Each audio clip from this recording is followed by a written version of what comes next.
어디서도 듣지 못한 설화의 세상. 이야기 뚝딱. 아주 먼 옛날 조선 팔도의 가장 끄트머리 바닷가 마을에 소문난 소금 장수 삼형제가 살았다오.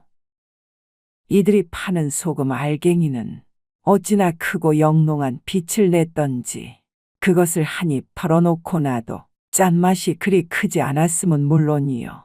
한 꼬집 정도만 어떤 음식에 넣던지 간에 감칠맛이 쫙 하고 올라오면서도 없던 기운이 막 샘솟듯 솟아나는 것이었지요. 이 마을은 해가 뜨면 바닷바람이 집집마다 소금을 뿌려놓은 듯 상쾌했고 저녁이면 파도가 몽글몽글 마을을 감싸 안았답니다.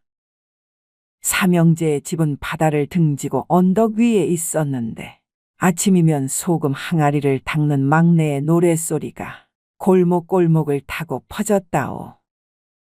큰형은 늘 새벽같이 일어나 염전을 돌보고 둘째는 시장 값을 꼼꼼히 챙기며 막내는 동네 아낙네들에게 소금을 나누곤 했지요. 또한 큰형은 우직했으며 둘째는 약삭 발랐으면 물론 막내는 엉뚱하지만 마음씨가 참 곱기로 소문이 자자했다오. 이런 삼형제가 보찜 가득 소금을 싣고 장터로 가던 날이었소. 형제 셋이 걷는 길은 그야말로 아침 햇살이 반짝이는 고갯길이었다오. 바람이 소금 냄새를 실어 나르고 나뭇잎 사이로 새들이 제잘거리며 따라왔더랬지요. 오늘따라 막내는 콧노래를 흥얼거리고 둘째는 주머니 속 똥전을 만지작거리며 나름의 계산을 하고 있었다오. 둘째야, 막내야, 발 좀 똑바로 디디거라. 소금이 흔들린다 안 하느냐? 형님, 이 고갯길이 너무 험해서 제 무릎이 알아서 춤추는 거라니까요. 전체 무릎보다도 요놈의 소금통이 춤추는 게 더 재밌는 것을 어쩐다요, 허! 헌데 이때 둘째가 갑자기 멈춰서며 말을 붙였지요. 근데 형님, 오늘따라 숲이 좀 이상하지 않소? 저기 저 나무 그림자가 자꾸 흔들리는 것 같은디. 아니나 다를까. 막내의 눈에도 근처 숲이 좀 묘한 기운이 스르르 풍기고 있는 것이었소이다. 이에 막내도 눈을 동그랗게 뜬 채로 속삭였지요. 이거 설마 도깨비라도 나오는 거 아닐까요? 그러자 큰형이 웃으며 어깨를 으쓱했다오. 도깨비가 나오면 우리 소금이나 한바탕 뿌려주지 뭐. 그럼 어째 따끔거려 도망이라도 치지 않겠느냐? 헌데 정말 이때였소. 숲속에서 후우 바람 소리 같은 게 나더니만 커다란 나무 밑에서 무언가 움직이는 것이었소다. 그 자리엔 낙엽이 소복이 쌓여 있었고 그 위로는 아주 까만 그림자가 스르르 기어 나오는 것이었지요. 그리고 그곳에 나타난 건 아니 글쎄 뿔 하나가 멋스럽게 달린 도깨비였소이다. 근데 이 도깨비가 생긴 건 무서운데 말하는 건 어찌나 당차 보이면서도 뭔가 얄밉던지. 거기 인간들, 그 짐진 소금 좀 이 도깨비님께 바치고 가지 않으련? 에이 도깨비님, 소금은 물에 녹는 건 아시죠? 비 오면 다 녹아버릴 것을. 그러니 그 전에 얼른 팔러 가야 한다 안 합니까요? 우해? 그럼 내 비 안 오게 해줄 테니 소금 절반만 두고 가거라. 그럼 절반 이상 팔아야 되니 요만큼만 드릴 값쇼? 그래도 이것이 딱 공평하다 안 합니까? 이런 식으로 형제들이 순순히 내주지 않자 눈을 번뜩이며 한 발 앞으로 다가오는 도깨비였지요.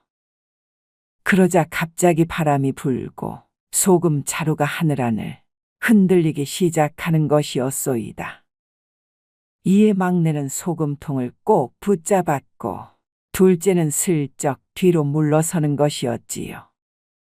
그리고는 이 도깨비 어찌나 욕심살이 곳곳에 배겨 있었는지 결국 세 형제를 붙잡고는 내기를 제안하는 것이었소이다. 그럼 너희가 내 수수께끼를 맞추면 소금은 전부 너희 것, 틀리면 다 내 거다. 그러자 큰형이 진지하게 대답했소이다. 그럼 좋소이다.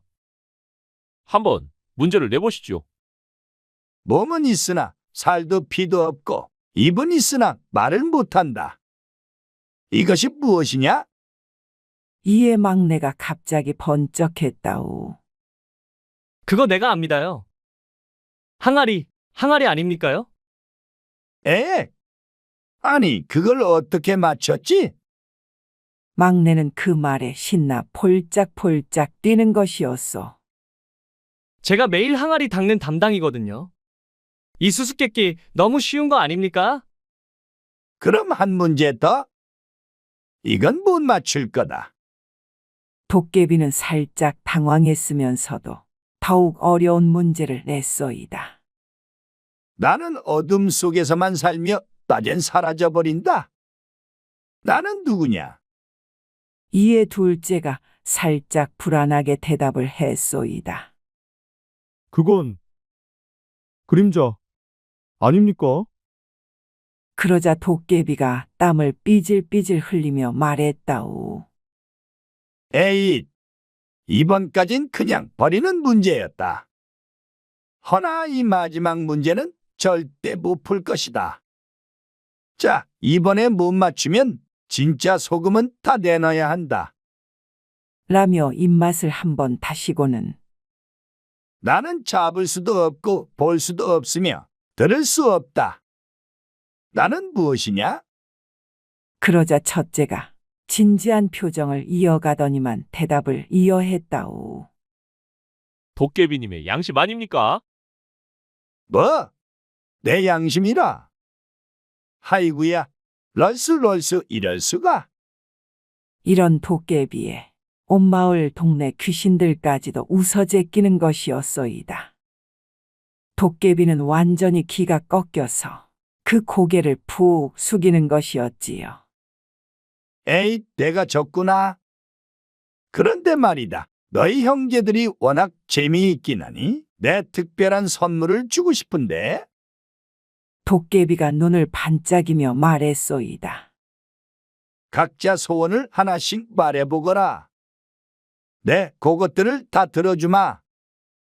그러자 기뻐하던 그들 중 큰형이 먼저 나서는 것이었지요. 그럼 전 평생 함께할 좋은 아내를 만나고 싶습니다요. 이에 둘째도 따라 말을 잇는 것이었소. 저도 마음이 통하는 배필을 만나고 싶습니다. 그러자 순간 막내도 해맑게 웃으며 말을 이었더랬지요. 저도 예쁘고 착한 신부감을 소개받고 혼인하고 싶습니다. 이에 도깨비가 요상한 미소를 내보이며 말했소. 그럼 내일 장터에 나가보거라. 아주 기막힌 운명의 여인을 모두 만나게 될 것이니. 우회. 그 웃음소리가 왠지 심상치 않았건만 삼형제들은 모두 기뻐하며 집으로 돌아갔다오. 다음 날 아침 삼형제는 평소보다 일찍 눈을 떴소이다. 막내가 창문을 열자 바닷바람이 방 안 가득 들어왔고 둘째는 소금 자루를 다시 한번 정성껏 묶었지요. 큰형은 어머니의 옛 반찬 단지를 꺼내요. 소금 한 줌을 담아 장터에 가져갈 준비를 했답니다. 오늘은 뭔가 좋은 일이 생길 것 같아요. 막내의 말을 첫째가 받았소이다. 그래, 막내야? 그래서 그런지 오늘 소금이 더 빛나 보이지 않느냐? 맞아요, 성님. 오늘은 좋은 손님을 만날 것 같기도 하고 말입니다요. 이렇게 삼형제는 들뜬 마음으로 장터로 향했다오. 장터 초입에는 이미 사람들이 북적였고 곳곳에 장사꾼들 외치는 소리가 울려 퍼지고 있었지요. 고소한 떡 냄새, 갓 구운 생선 굽는 냄새, 그리고 어디선가 들려오는 장구 소리까지 장터는 활기로 가득했다오. 그럼 어째 우리 서로 각자 다녀볼까나? 그럼 아우들 건투를 비내. 큰형의 말에 고개를 끄덕이는 아우들이었지요. 모두들 그 도깨비가 말한 처자를 만날 생각에 들뜬 표정을 감출 수가 없었다오. 헌데 이때였소이다. 큰형이 제 길을 걷던 도중 비단 좌판 앞에 서 있는 한 여인을 발견했더랬지요. 그녀는 비단을 곱게 접어 여러 가지 모양으로 만들어 팔고 있었다오. 검은 머리를 단정히 따내린 채로 분홍 치마에 흰 저고리를 입은 그 단아한 모습이란 큰형의 가슴을 요동치게 하는 것이었소이다. 저 다짜고짜 여쭙긴 좀 그렇소만. 그 시집갈 생각이 좀 있으신지요? 그러자 그 처자는 깜짝 놀란 표정으로 큰형을 바라봤소이다. 어머, 갑자기 무슨 말씀을? 저는 소금장수 집 큰아들입니다. 진심으로 구원하고 싶습니다. 그러자 그 처녀는 수줍게 웃으며 대답했지요. 그럼 부모님께 여쭤보고 답을 드리겠어요. 그리고 난 이후 둘째는 장터 한쪽 곡물 좌판을 바라봤다오. 그곳의 처녀는 목소리가 또랑또랑한 건 물론이고 분홍 치마에 흰 저고리를 입은 채로 장터 상인들과 농담을 섞고 있었지요. 도령님, 여기 곡물도 좀 보고 가셔요. 그냥 지나치면 겁 배고플 때 후회하실 거외다. 그럼 당신께서 막걸리 한 사발에 손도 잡아주신다면 제가 이 곡물 2포대기 사가겠소. 어머, 참 재미있는 분이시네요. 저야 막걸리도 먹고 이것도 팔면 좋다지만 손 잡는 건 좀 생각해 봐야겠소이다. 그러자 둘째는 그 생각이 끝날 때쯤 돌아오겠다며 여기저기 다른 곳을 배회하는 것이었소이다.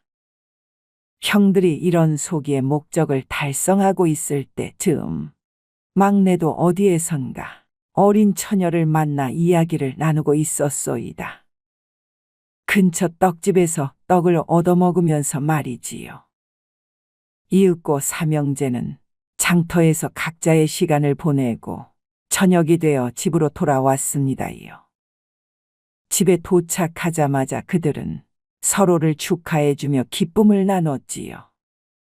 그리고는 밤이 깊어지자 각자 대청마루에 나와 앉아 오늘 만난 여인을 떠올리는 그들이었소이다. 큰형은 그녀의 조용한 미소를, 둘째는 그녀의 재치 있는 농담을, 그리고 막내는 그녀의 따뜻한 손길을 생각하며 잠들었지요. 그런데 이틀 후 큰형이 장터에서 자신만의 그녀를 기다리다 둘째와 그녀가 함께 있는 모습을 보게 되었다오. 아니 둘째야, 이분을 어찌 네가 만나고 있는 것이냐? 아, 형님. 이분이 바로 제가 만났다던 그분입니다요. 엄청 미인이지요?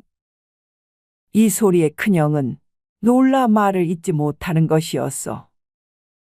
헌데 이 순간 막내도 떡을 하나 입에 물고는 나타난 것이었소이다.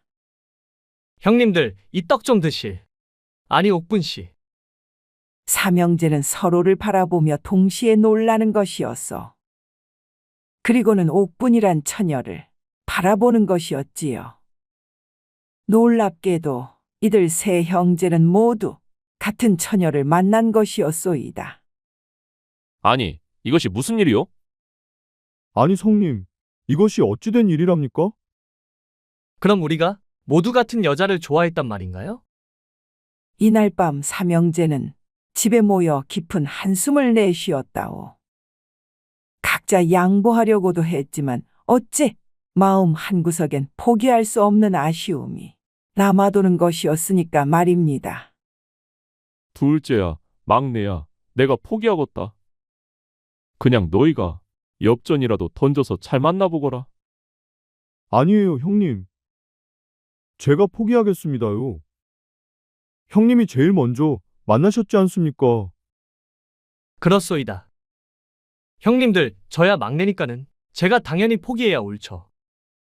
하지만 아직도 각자의 마음은 모두 옥분이를 포기하고 싶진 않는 것이었어. 그 여인은 정말이지 그들의 눈엔 완벽한 짝이었으니까 말이 외다. 아름다운 건 물론이거니와 똑똑하고 착한 데다 부지런하기까지 했으니까요. 그리고는 며칠이나 지났을까요? 이들 삼형제는 서로 말을 섞는데 눈치를 보는 것이었다오. 밥을 먹을 때도 어색하게 앉고 함께 장사를 나갈 때에도 서로 멀찌감치서 쳐다보지도 않는 것이었지요. 형님, 소금을 좀 더 담으시지요. 아, 그래? 둘째 형, 길이 험하니 조심하시구려. 아, 그래. 고맙구먼. 헌데 이 모습을 멀리서 지켜보던 자가 있었으니 그는 바로 그 소원을 들어준 도깨비였소이다. 그리고 그는 곧 배꼽을 잡고 웃는 것이었지요. 왜? 어떤가? 내 계획이 성공한 요 모양새가? 그 사이좋던 형제들이 이제 원수가 되는 건 시간 문제로구나. 헌데 이때였소이다. 그 삼형제의 집으로 웬 3명의 처자가 우르르 몰려온 것이었어. 그 모습에 도깨비는 살짝 어리둥절한 것이었지요. 이내 이 세 처자들은 그 삼형제의 집 앞에서 대문을 두드리는 것이었소이다. 누구십니까? 아, 아니, 문을 연 삼형제 중 막내가 깜짝 놀라 말을 잇지 못하는 것이었소. 그도 그럴 것이 그의 눈앞에 자신만의 옥분이가 똑같은 미소를 지으며 3명 처자로 서 있었으니까 말이 왜다. 저희는 사실 삼둥이였습니다. 그래서 도령님들은 저 옥분이와 춘향이 그리고 막내 순이를 만나신 것이었소. 우리가 서로 다른 자매이지만서도 너무도 똑같은 나머지 마을 사람들도 매일 헷갈리기 일쑤랍니다. 이에 삼형제는 모두 입을 다물지 못했지요. 그리고는 그 삼둥이 처자를 번갈아 보다가는 뭔가 이들의 가졌을 제각각의 매력을 슬쩍 물어보는 것이었소이다. 그러자 옥분이가 제일 먼저 나서는 것이었지요. 저희가 삼둥이라지만 성격과 취미는 모두 다르답니다. 이에 춘향이가 덧붙였다오. 저는 좀 활발한 편인데요. 언니는 조용히 혼자 있는 걸 좋아하지요. 그러자 막내 순이가 웃으며 말을 붙였소. 저는 요리하고 떡 만드는 걸 좋아한답니다. 이에 큰형이 순이를 바라보며 말을 이었소이다. 그럼 어째 순희 씨는 차분한 남자를 좋아하신답니까? 제가 좀 그런 편이기도 해서 말이오. 네, 맞아요. 저는 조용하고 진중한 분이 좋소이다. 그러자 막내가 춘향이에게 묻는 것이었소. 그럼 춘향 씨는 어떤 사람을 좋아하십니까요? 저는 마음씨가 착하기 그지없는 아주 순박한 분이 좋답니다. 그럼 어째 그건 저인 것 같은데. 이때 둘째가 옥분에게 묻는 것이었소이다. 그럼 옥분 씨는요? 전 재치 넘치고 머리가 팽팽 돌아가는 것도 모자라 매사 영리한 소리도 쉬지 않고 늘어놓는 분이 좋답니다. 이에 손뼉을 치는 둘째였소. 헌데 이때 갑자기 나타난 도깨비가 인상을 찌푸리는 것이었소이다. 하이구야, 내 심술로 너희들을 약 올리려 했건만은 어째 오히려 더 좋은 일이 일어날 수가 있다는가?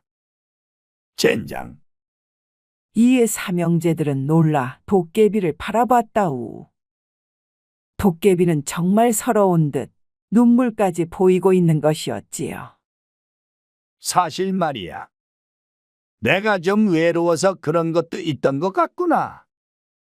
너희 삼형제가 사이좋은 걸 보니 괜한 질투가 올라오는 것이었어. 그래서 좀 방해해보려 했건만은 이때였소. 큰형이 도깨비에게 다가와 위로의 말을 전하는 것이었소이다. 도깨비 씨, 당신 진짜로 외로웠나 보구만 그래. 그래. 내가 못생기고 심술쟁이라서 그런지 친구가 하나도 없다 안 하는가? 그랬다 보니 너희라도 사이를 나쁘게 만들어서는 내 마음을 좀 달래보려 했건만은 이때 둘째가 다가와 도깨비의 어깨를 두드리는 것이었어. 도깨비야, 그럼 우리가 친구가 되어줄까? 너만 괜찮다면 당장부터 말이지. 정말? 너희가 나 같은 놈과 친구가 되어줄 수 있다고? 그러자 막내가 웃으며 답했다오. 아, 당연하죠. 도깨비님도 처음엔 무서웠건만 지금은 엄청 재밌으신 분 같은데 말이요. 이에 도깨비는 제자리에 무릎을 꿇더니만 펑펑 울기 시작하는 것이었소이다. 고맙네. 정말 고마워. 그럼 내가 너희에게 진짜 선물을 주겠다. 도깨비가 뚝딱 하며 방망이를 휘두르자 갑자기 하늘에서 금은 보화가 떨어지는 것이었소. 이건 너희들 결혼 자금이란다.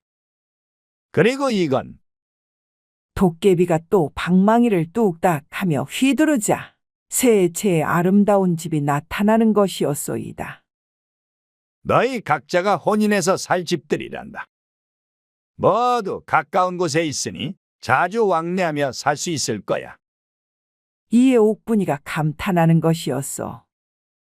와, 정말 아름다운 집들이네요. 춘향이도 박수를 쳤소이다.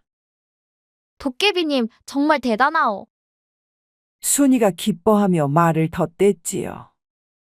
어째 여긴 요리할 부뚜막도 엄청 넘네 그려요. 그리고는 곧 혼인식 날이 다가온 것이었소. 마을 사람들은 모두 모여 이들 삼형제의 혼인을 축하해 주었지요. 하늘은 맑고 바람은 부드러웠으며 온 마을은 축제 분위기로 들썩였다오. 오늘 정말 날씨가 좋구만 그래. 삼형제가 모두 같은 날 결혼하다니. 정말 보기 드문 일이야. 거기다 신부들은 모두 삼둥이라니. 그것도 신기하고 기쁜 소식 아닌가? 헌데 도깨비도 이 혼인식에 참석했더랬지요. 이번엔 무섭던 모습이 아닌 아주 멋지고 신비로운 모습으로 변신해서 말이외다. 축하한다, 친구들. 너희가 행복해지는 모습을 보는 것만큼 기쁜 일도 없는 것 같구나. 고마워, 도깨비. 네 덕분에 우리 인생도 완전히 달라졌다고. 혼인식은 화려하고도 따뜻했다오. 그리고 그 후 삼둥이 자매는 모두 자신이 좋아하는 신랑과 함께 새로운 삶을 시작할 수 있었답니다. 헌데 그 혼인식 후 도깨비는 삼형제에게 비밀스러운 선물을 또 내미는 것이었소이다. 사실 내가 너희에게 또 다른 선물을 준비했단다. 너희가 파는 그 소금에 내 마법을 좀 걸어두었거든. 그러니 그 소금을 먹으면 모든 병이 낫게 될 거야. 아니, 정말입니까요? 아, 정말이고 말고. 헌데 한 가지 조건이 있단다. 그 소금은 가난한 이들에겐 반드시 공짜로 나눠줘야 한다는 것이지. 그러자 삼형제는 기꺼이 그 약속을 받아들였다오.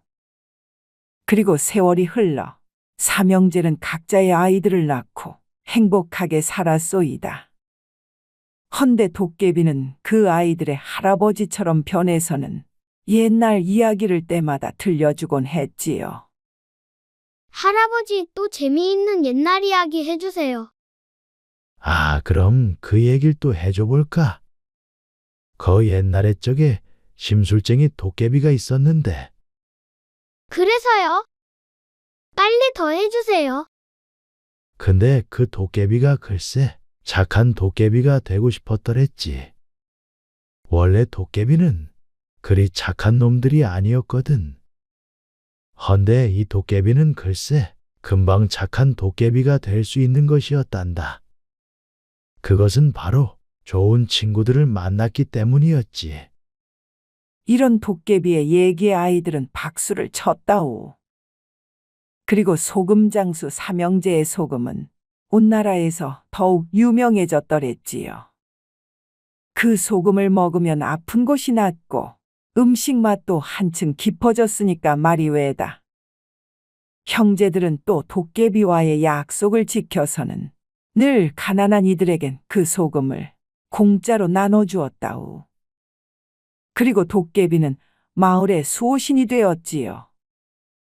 나쁜 일이 생기면 언제든 나타나 스리슬쩍 도와주곤 했으니까 말이 왜다. 그러던 어느 날 큰형이 도깨비에게 슬쩍 말을 붙였소이다. 도깨비야, 사실 우리가 한 여인을 두고 싸울 뻔했을 때 널 좀 원망한 것도 사실이었단다. 그땐 내가 미안했지. 너무 심술을 부린 것이었으니까 말이야. 그러자 막내가 웃으면서 말했다오. 하지만 그 덕분에 우리가 더욱 끈끈해진 것 같아요. 맞아. 어려운 일을 함께 겪고 나면 사이가 더 좋아진다고 누군가 말했던 것 같은데 말이지. 이들처럼 세 자매도 서로 더 가까워짐을 느끼는 것이었소이다. 매일 만나 요리도 하고 바느질도 하며 아이들을 함께 돌봤으니까 말이지요. 언니, 오늘은 뭐 해 먹을까요? 둘째, 네가 좋아하는 찌개 어떠냐? 저도 좋아요. 이 막내가 맛 좋은 떡도 곁들여 드리겠소이다. 이렇게 삼형제와 도깨비 그리고 삼둥이 자매의 이야기는 자손대대로 전해져 내려왔소이다. 심술쟁이 도깨비가 어떻게 착한 도깨비가 되었는지, 그리고 한 번의 오해로 사이가 틀어질 뻔했던 형제들이 어떻게 더욱 끈끈해졌는지 말이지요. 마을 사람들은 이 이야기를 들을 때마다 이런 교훈을 얻곤 했어. 제 아무리 심술쟁이라도 진정한 친구가 있으면 착해질 수 있고, 아무리 어려운 일이 있더라도 가족이 힘을 합치면 해결할 수 있다는 걸 말이 외다. 그리고 무엇보다 중요한 건 오해 때문에 소중한 사람들과 멀어지면 안 된다는 것이었지요. 삼형제가 한 여자를 두고 싸울 뻔했던 것처럼 때로는 오해가 불필요한 문제를 만들 수도 있으니까 말이 외다. 그럼 여기까지. 여러분도 진정한 가족애와 사랑, 그리고 형제간의 우애로 어려움을 극복하시길 바람하지 않으면서 말이요. 오늘의 이야기 여기서 마치도록 하겠소이다. 그럼 저와 함께 하신 분들 모두 행복의 나라로 뚝딱. 재미있는 창작서라 이야기 뚝딱. 아직 구독, 좋아요를 안 하셨다면 지금 꾹 눌러주세요. 다음 영상에서 또 만나요.